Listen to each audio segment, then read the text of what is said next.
और ये जो मॉडर्न लाइफस्टाइल के अंदर ये जो कास्ट हमें पे करना पड़ रही है वो हमें फोर्स करती है वही मिट्टी के बर्तनों तक, तवे, लोहे के तवे के ऊपर, कि वो लकड़ी की आग वो बैक टू नेचर जाएं, या उसकी कौन सी फॉर्म है जो आजकल हम एडजस्ट कर सकें।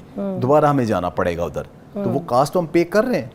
जो प्लास्टिक के जितना इस्तेमाल है उसको कम करें, हमारे किचन के अंदर जितना प्लास्टिक कम कर सकते हैं वो करें। पहले तो ये है। हमारे जितने पानी की बॉटल्स हैं, चिलर जो लगी होती हैं डिस्पेंसर के ऊपर, वो प्लास्टिक नहीं है। हाँ जी, उसको जब आप धूप में रखेंगे तो उसके अंदर से जो बीपी और फैलेट है वो ज़्यादा निकलेंगे। तो ये जो हमारे पास सप्लाई होकर आती हैं, जो दुकानों में पड़ी होती है, दुकानों के बाहर पड़ी होती है मोस्टली, हम जो ये पानी की बोतलें उठाते हैं, फिर ये जो वैगनों में आती हैं, तो आपको पता है जिस तरीके की गाड़ियों में आती है, वो भी खुली गाड़ी धूप में लगी हुई आती है।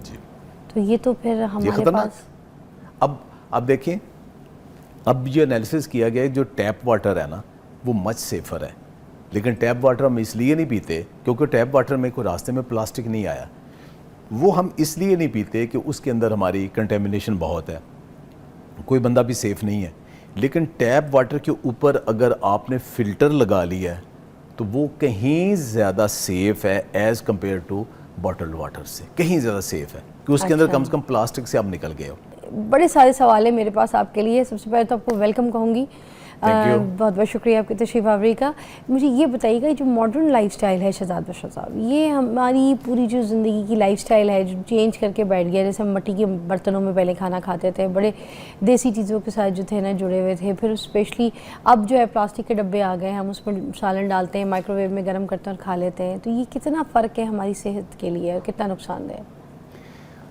अभी हाल ही में एक स्टडी पब्लिश हुई है फरवरी 2025 में, जिसमें इंसानी दिमाग के अंदर एक टीस्पून चम्मच जितना प्लास्टिक दरियाफ्त हुआ है। वो डेमेंशिया के पेशेंट्स को देख रहे थे कि उनके अंदर क्या रीज़न है। तो उन्होंने देखा कि जिस्म के तकरीबन हर आर्गन के अंदर प्लास्टिक मौजूद है, लेकिन वो दिमाग के अंदर जो देखा वो समझे कि ये कोई ट्यूमर होगा।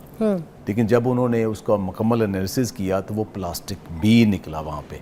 और प्लास्टिक जो दिमाग में पहुँचा वो आपके गुर्दों और जिगर से कहीं गुना ज़्यादा था, तकरीबन 17 गुना 30 गुना तक ज़्यादा था। तो वो ये परेशानी हुई कि ये तो एक उसको कहते हैं BBB, ब्लड ब्रेन बैरियर। ये तो ऐसा ज़बरदस्त बैरियर है जिसके अंदर सिर्फ ग्लूकोज या कुछ फैट के सेल वही पास ऑन करते हैं, बैक्टीरिया भी ज़्यादातर वहाँ से नहीं गुजरता। तो ये कैसे गुजर गए? तो अब ये नज़र आया कि प्लास्टिक के नैनो पार्टिकल्स होते हैं, बहुत छोटे। वो जो हम ये पानी की बोतल पीते हैं इससे भी आता है, और ख़ास तौर पे जो गर्म करते हैं और जो माइक्रोवेव में प्लास्टिक यूज़ करते हैं उससे आता है। जो हम सिरामिक्स में तो नहीं, लेकिन उसके अंदर जो नॉन स्टिक की कोटिंग है वहाँ से आता है। और जो शापर और दूसरा जिसमें गरम गरम खाना डालते हैं तो उसमें एक तो फैलेट और BPA जैसे कंपाउंड निकलते हैं, दूसरा प्लास्टिक के छोटे छोटे ज़र्रात भी आते हैं फूड के अंदर से। जो फ़ज़ा के अंदर आ रहे हैं वो अलग है, जो कॉस्मेटिक्स के अंदर जा रहे हैं वो अलग है। तो इन सब के अंदर से माइक्रो पार्टिकल्स हैं। अब वो जब दिमाग तक पहुंच गए तो इसका मतलब है कि हमारे जिस्म का कोई हिस्सा बचा नहीं हुआ। और ये जो मॉडर्न लाइफस्टाइल के अंदर ये जो कास्ट हमें पे करना पड़ रही है वो हमें फोर्स करती है वही मिट्टी के बर्तनों तक, तवे, लोहे के तवे के ऊपर, कि वो लकड़ी की आग वो बैक टू नेचर जाएं, या उसकी कौन सी फॉर्म है जो आजकल हम एडजस्ट कर सकें। दोबारा हमें जाना पड़ेगा उधर, तो वो कास्ट तो हम पे कर रहे हैं। फिर उसका हाल ये है ना कि हम किसको कम कर सकते हैं। पहली ये बात कम कर सकते हैं तो हम जो प्लास्टिक के जितना इस्तेमाल है उसको कम करें, हमारे किचन के अंदर जितना प्लास्टिक कम कर सकते हैं वो करें। पहले तो ये है। हमारे जितने पानी की बॉटल्स हैं, चिलर जो लगी होती हैं डिस्पेंसर के ऊपर, वो प्लास्टिक नहीं है। हाँ जी, उसको जब आप धूप में रखेंगे तो उसके अंदर से जो बीपी और फैलेट है वो ज़्यादा निकलेंगे। तो ये जो हमारे पास सप्लाई होकर आती हैं, जो दुकानों में पड़ी होती है, दुकानों के बाहर पड़ी होती है मोस्टली, हम जो ये पानी की बोतलें उठाते हैं, फिर ये जो वैगनों में आती हैं, तो आपको पता है जिस तरीके की गाड़ियों में आती है, वो भी खुली गाड़ी धूप में लगी हुई आती है। तो ये तो फिर हमारे पास अब देखें, अब ये एनालिसिस किया गया है, जो टैप वाटर है ना वो मच सेफ़र है। लेकिन टैप वाटर हम इसलिए नहीं पीते क्योंकि टैप वाटर में कोई रास्ते में प्लास्टिक नहीं आया। वो हम इसलिए नहीं पीते कि उसके अंदर हमारी कंटेमिनेशन बहुत है, कोई बंदा भी सेफ़ नहीं है। लेकिन टैप वाटर के ऊपर अगर आपने फ़िल्टर लगा लिया है तो वो कहीं ज़्यादा सेफ़ है as compare to bottled water से, कहीं ज़्यादा सेफ़ है कि उसके अंदर कम से कम प्लास्टिक से आप निकल गए हो। दूसरा है कि अब लोगों ने फैशन के लिए अच्छे लगते हैं, घरों में चरखे भी रखे हुए हैं, घड़े भी रखे हुए हैं, सिर्फ दिखाने के लिए नहीं, पानी पीने के लिए भी रख लें एक आध, अच्छा लगेगा। बल्कि अब तो बड़े फैंसी से गिलास और उसके ऊपर ढक्कन बड़े खूबसूरत से वो भी आ गए हैं कि आप वो भी रख लें। अब फ्रिज की बजाय अगर घर में एक आध घड़ा भी अगर आप रख लें तो प्यारा भी लगेगा और उसमें से आप पानी भी पी लें। अब तो घड़े वो वाले भी आ गए जिनमें टूटियां लगी होती हैं। यस, वही मैं बता रहा हूँ। जी है जी, ना? हाँ जी। मतलब सर्दी में अगर किसी को हल्का सा ठंडा पानी पीने का शौक है तो मुझे लगता है घड़े में पानी रखो तो वो खुद अपनी तासीर ठंडी छोड़ता है, नॉर्मल सा ठंडा ठंडा होता है वो। और दूसरा उसके अंदर जो मिनरल्स है ना, वो नॉर्मल रहते हैं। अच्छा। हाँ जी, जो आप आरओ प्लांट से, देखिए आप मजबूरी है ना कि जहाँ बहुत ज़्यादा कंटेमिनेशन आप वो भी पानी नहीं पी सकते, लेकिन आरओ से बाकी सब में बहुत ज़्यादा मिनरल्स कम हो जाते हैं। व्हाट अबाउट द मेटल बर्तन? मेटल सेफ, जो स्टील है वो सेफ है, स्टील बिल्कुल सेफ है, शीशा बिल्कुल सेफ है, सिरामिक सेफ है। अच्छा। ये सेफ है। मेटल के बर्तन कुछ काले भी पड़ जाते हैं, आपको पता है?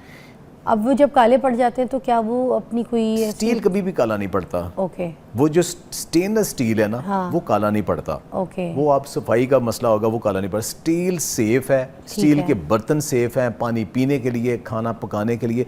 बल्कि आजकल स्टील एक ऐसा भी आ रहा है कि जो डबल तय होती है, उसके दरमियान में गैप होता है, उसमें पानी होता है या गैप होता है, तो उसमें जो आप खाना पकाते हो वो जलता नहीं है। वरना स्टील के बर्तन में आप हांडी पकाना शुरू करते हो तो जल जाती है। यही तो बोल रही तो वो, लेकिन वो थोड़े महंगे हैं, दुनिया में भी महंगे हैं, वो इजीली अवेलेबल नहीं है। लेकिन उसकी बजाय जो एल्यूमिनियम वाले भी है ना, वो इतने खतरनाक नहीं है, इतने खतरनाक नहीं है। क्योंकि उसके अंदर थोड़ा बहुत एल्यूमिनियम तो आता है आपकी बॉडी के अंदर, लेकिन वो एक टॉक्सिक लेवल से ऊपर नहीं जाता, रिलेटिवली सेफ है। अच्छा, कुछ लोग जैसे कांच के बर्तन में खाते हैं, सपोज जैसे प्लेट्स वगैरह, डिश महंगी महंगी आपको पता है लेते हैं।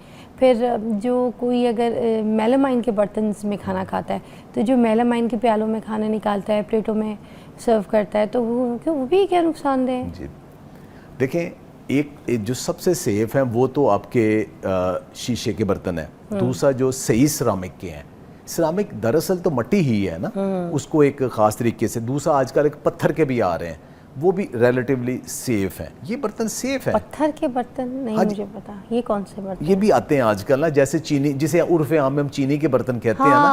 हाँ जी, एक तो होते हैं ना कि वो जो सिरामिक के, दूसरा उसमें से अब सिरामिक की बजाय ना वो पत्थर पीस के उसके भी बर्तन आ रहे हैं, बड़े कॉमन है, वो थोड़े सस्ते भी हैं। वो रिलेटिवली वो ठीक है, वो भी सही चीज़ है, वो ठीक है, स्टील वाले ठीक है, ये इस्तेमाल करें। अब ख़ास तौर पे कुछ बर्तनों के ऊपर लिखा होता है जैसे माइक्रोवेव कर सकते हैं इनको ना, प्लास्टिक को, खून हो उसके, वो वाकई वो है, क्यों रिस्क लेना है? तो माइक्रोवेव के अंदर कम से कम आप प्लास्टिक यूज़ ना करें।